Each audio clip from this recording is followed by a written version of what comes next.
เกี่ยมที่สิต้องไปแห่ผากฐินอีกรอบหนึ่งเนาะ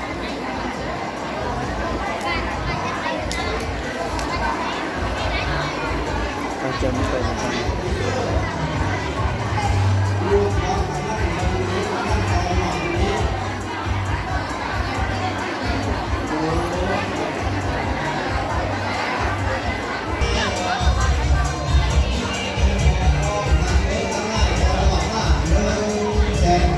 ทางออกทุกข้อมาเพราะว่าตอนหลังมา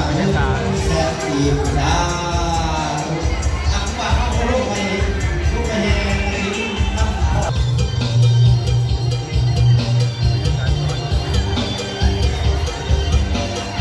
ไม่ออกเพื่อซื้อตุนกำลังซื้อซื้อของไทยของมันของไทยของมัน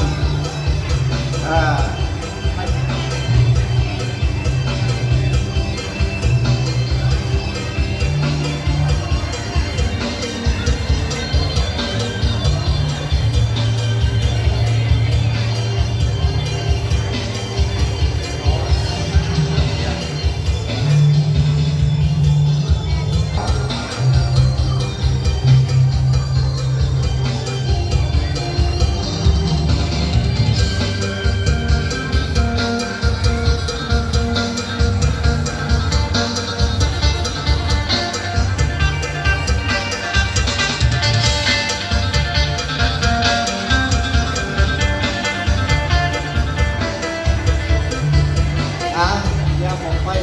ไป